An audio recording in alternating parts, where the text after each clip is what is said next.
यदि कांग्रेस हम जैसे लोगों की बात मान लेती और इन छोटे छोटे दलों को एक एक दो दो सीट देकर 20 सीट में निपटा देती और 50 सीट पर खुद लड़ जाती और दलित मुख्यमंत्री का चेहरा सामने ले आती और डिप्टी सीएम मुस्लिम का चेहरा सामने आया, जो फार्मूला हम लोगों ने दिया था, आप सबको पता, आपको तालकटोरा में हमने ये सारा फार्मूला रखा था, तो शायद आज दिल्ली का परिणाम कुछ और होता। कांग्रेस के खाते में 15 से 20 सीट होता और कांग्रेस की सरकार होती और केजरीवाल नाक रगड़ के सपोर्ट करने के लिए पीछे खड़ा होता। लेकिन इसमें जिम्मेदार कांग्रेस भी है, जिम्मेदार आम आदमी पार्टी के नेता भी हैं और जिम्मेदार हमारे वोटर्स भी हैं जो हम लोगों की बात नहीं सुनते। हमारे समाज के वो लोग भी हैं जिनके पास 2 रुपल्ली होता है तो वो सीधे पार्टी को अप्रोच करते हैं, होर्डिंग लगाना शुरू कर देते हैं। अरे मेरे बड़े भाई, मेरे वाल्मीकि समाज के लोगों, जाटव समाज के लोगों, मुस्लिम समाज के लोगों, जितने पैसे तुम उनके होल्डिंग में लगाते हो उतने पैसे भी अगर अपने आप को लीडर बनाने में लगा देते तो आज तुम कहीं ना कहीं से चुनाव जीते हुए होते। इसलिए हम जो बात बात में बहुजन सरकार की बात करते थे वो सपना हमारा चकनाचूर हुआ। भारतीय जनता पार्टी टारगेट करेगी, निशाना बनाएगी और दलित मुस्लिम यूनिटी वाला जो मोमेंट हमारा था वो भी प्रभावित होगा, मुझे इस बात का पता है। लेकिन हम लोग कोशिश करेंगे कि इसको साथ जैसे चल रहे थे, जैसे केजरीवाल के खिलाफ हम लड़े हैं, अगर भाजपा सरकार भी अगर उसी रास्ते पर चलेगी तो हम फिर निरंतर आंदोलन का रास्ता चुनेंगे, करते रहेंगे, लड़े हैं, लड़ते रहेंगे। बड़ी मेहनत हम लोगों ने की थी और हम लोगों को लगा कि अगर कांग्रेस इस फसल को काट ले तो शायद उसको बेहतर अंजाम, बेहतर परिणाम मिलेगा। लेकिन कांग्रेस फसल काटने को तैयार नहीं हुई और कांग्रेस ये चाहती थी कि हम लोग कांग्रेस में शामिल हो जाएं। कांग्रेस ने हमेशा पॉलिसी समझी नहीं कि कैसे काम किया जाता। हम लोगों ने कहा कि हम लोग जो संगठन चला रहे हैं, हम लोग माहौल बना रहे हैं, खेत कर रहे हैं, हल जोत रहे हैं, बीज डाल रहे हैं, आप फसल काटने के लिए तैयार हुए पूरी ताकत के साथ। और आप एक दलित सीएम फेस लाओ मार्केट में, अगर वो दलित मान लीजिए फेस ले आते, अगर वो वाल्मीकि समाज में राजेश लिलोटिया आते सीएम घोषित कर देते और कुछ दलों को गठबंधन में, कांग्रेस का प्रयास था कि आम आदमी पार्टी हमसे गठबंधन करे। पहले समझिए, हमारा प्रयास था कि कांग्रेस बहुजन समाज से जुड़े नेताओं की जो पार्टियां हैं उससे गठबंधन करे। लेकिन सर जो महागठबंधन जो बनाया गया था क्या उसका एंड हो गया? मुझे तो लगता है सब बिखर गए हैं और अब नहीं लगता है कि अभी ये एक मंच पर आएंगे। सबका अपना अपना एजेंडा है और सब एक दूसरे को बी टीम कहते हैं। सच्चाई है कि सभी बी टीम की भूमिका में इस वक्त है, सभी बी टीम की भूमिका बता रहे थे महागठबंधन के नेता सारे। तो अब बचाएं, दिल्ली में क्या होगा अभी, जो खदशात हैं, जो कल्पना लोग कर रहे हैं कि ऐसा भी हो सकता, वैसा भी हो सकता है, तो अब देखिए, अभी तो सरकार बनी नहीं है, सरकार बनती है तो हम लोग भी देखते हैं। बहरहाल हम लोग तो आंदोलनकारी आंदोलन करेंगे, कहीं पीछे नहीं हटेंगे। बसपा को किस तरह देखते हैं सर, जो जीरो हो गई है और कम हुए हैं वोट बैंक? नहीं, इसमें देखिए, जब तक बसपा हो, MIM हो या कोई भी पार्टी हो या कांग्रेस हो, देखिए दौर है ये गठबंधन का। और गठबंधन ही नहीं, ईमानदारी से चुनाव से पहले, महीनों पहले सरेंडर करके गठबंधन करना पड़ेगा। जब तक कोई पार्टी सरेंडर करके गठबंधन नहीं करती, ये जो नए नए आए मोच घुमाने वाले, जेडीयू को एक सीट दी है, LJP को दी है, तो कुछ है नहीं। अब बात समझिए, ये जो मोच घुमा रहे हैं अभी नए आप नए नेता जो जाटव समाज के बन रहे हैं, चंद्रशेखर, मैं इनको भी कह देना चाहता हूँ, नाक रगड़ लेंगे। अगला चुनाव ये 2029 का, ये 10,000 भी वोट न लाने वाले हैं नगीना से, चुनाव जमानत इनकी जब्त होने वाली है। ये भी उसी रास्ते पर जा रहे हैं। गठबंधन नहीं करूंगा मैं, 15 दिन मेरा बर्बाद हुआ उससे गठबंधन के लिए। मैं चाह रहा था कि कुछ तो हो, मगर नहीं होने दिया किसी ने। मैंने पूरी ताकत लगा दी। मैं अगर उतनी ताकत अपने चुनाव पर लगाता तो मैं बहुत कुछ कर जाता। मैंने पूरी ताकत दिल्ली में लगाई कि एक विकल्प होना चाहिए, मुझे पता था केजरीवाल नहीं आ रहे हैं, मगर बोलूं किसको, सुने कौन? ना समाज सुन रहा, ना समाज का नेता सुन रहा।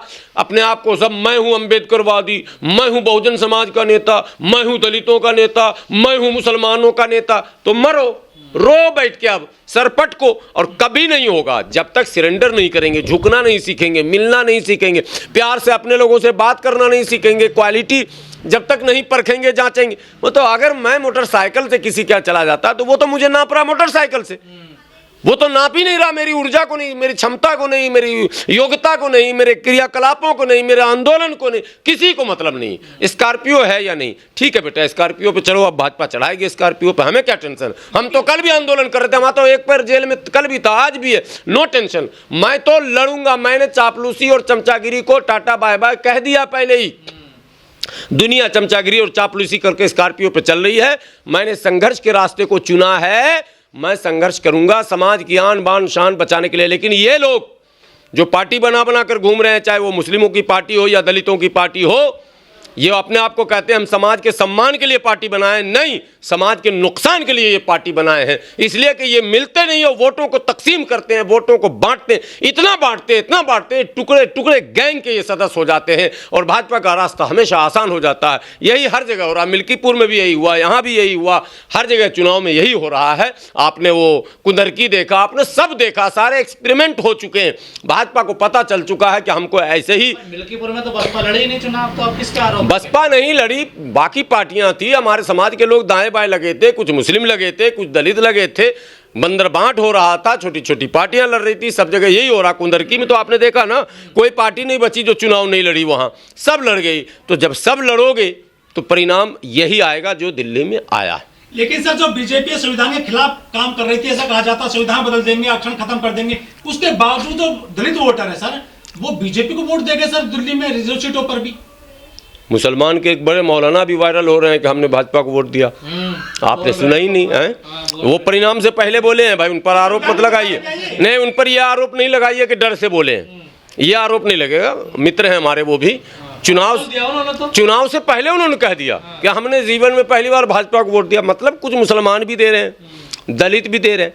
अब इन लोगों को खुद तय करना है। ये कन्फ्यूज़न दूर तब होगा जब दलित पार्टियां, मुस्लिम पार्टियां, यानी बहुजन समाज की पार्टियां, SC ST OBC जो आप कहते हैं, ये पार्टियां जब तक गोलबंद नहीं होंगी और विश्वास का वातावरण नहीं बनाएंगी, तब तक ये कन्फ्यूज़न समाज का दूर नहीं होगा। इसलिए जो भी भाजपा को वोट दे रहा, चाहे दलित दे या मुस्लिम दे, मैं किसी की शिकायत अब नहीं करूँगा, क्योंकि लीडरों ने कन्फ्यूज़ हमें कर दिया है। जब लीडरों ने हमें कन्फ्यूज़ कर दिया तो अब कुछ भी हो परिणाम। बहन जी कोठी से बाहर नहीं निकली इस बार चुनाव में, बहन जी नहीं निकली तो बहन जी के जो सिपह सालार थे वो निकले थे, आनंद जी आए थे। हर पार्टी अपने अपने जाट वो तो सिमट कर रह गई है सर दिल्ली में। नहीं, पार्टी ने इस बार तो मुझे लगा कि कोशिश कर रही थी बसपा के हम माने उठें, लेकिन जिस अंदाज की कोशिश थी उस पर मैं इतनी बात ज़रूर कहूँगा, अब वो कोशिश सफल नहीं हो सकती। अब आपको गठबंधन में आकर चुनाव से पहले एक पॉलिसी बनाकर के संभावनाएं आपकी कहाँ हैं, आपके सहयोगियों की कहाँ कहाँ हैं, किसकी कहाँ कहाँ पकड़ है, एक बड़े लेवल पर जब तक काम नहीं होगा अल्टा पल्टी नहीं हो सकता। आपका मुकाबला देखिए, पहले समझिए, मुकाबला केवल आपका भाजपा से नहीं है। जैसे बहुजन समाज की बात आती है तो मुकाबला आपका आम आदमी से भी है, मुकाबला आपका कांग्रेस से भी है, मुकाबला आपका भाजपा से भी है, और आपका मुकाबला इतने बड़े बड़े सूरमाओं से है और आप अकेले गले खड़े हो जाते हैं कि मैं ही सबसे निमट लूंगा, तो आप नहीं निमटेंगे, आपको निमटा दिया जाएगा। जो हिंदुत्व की लहर है क्या दिल्ली पहुंच गई है? वो हल्ला वाली हर हर मोदी घर घर मोदी जो धार्मिक नारा दिया जाता है, नहीं अब पहुंचेगी, अब उसमें इजाफा होगा। वो तादाद यहाँ पहले भी थी, मुट्ठी भर लोग, बुलडोज़र भी चल सकता है, और वो सब कुछ चूँकि कंपटीशन है। अभी कंपटीशन ये है कि योगी जी उधर, विश्व शर्मा जी उधर, मध्य प्रदेश के वो यादव जी इधर, अब ये आ गए हैं, नेगी पहले ही थे, प्रवेश वर्मा पहले ही थे, यहाँ तो कई लीडर, कपिल मिश्रा पहले ही थे। अब इन लोगों का संगम होगा, सब जीत कर आए हैं, तो देखिए क्या होता है। बहरहाल हम लोग तो सीना कट्टर ईमानदार क्या फिर से जेल जाएंगे केजरीवाल? नहीं, केजरीवाल जेल चले जाएं या जहन्नुम में चले जाएं, हम क्या कर सकते हैं। अगर संघर्ष करते हुए जेल जाएंगे तब तो हम उनके साथ खड़े हो जाएंगे किसी मुद्दे पर, सामाजिक मुद्दे पर। तो कहा था जेल भेजना चाहते हो या मुझे मुख्यमंत्री बनाना चाहते हो, जनता ने तो जेल भेज दे। नहीं, तो मैं ये कह रहा हूँ कि अगर सामाजिक मुद्दों पर सौहार्द के लिए, प्यार के लिए, अधिकार के लिए, सम्मान के लिए संघर्ष करता हुआ कोई जेल जाएगा, हम उसके साथ खड़े हो जाएंगे, वो किसी भी जाति धर्म का हो।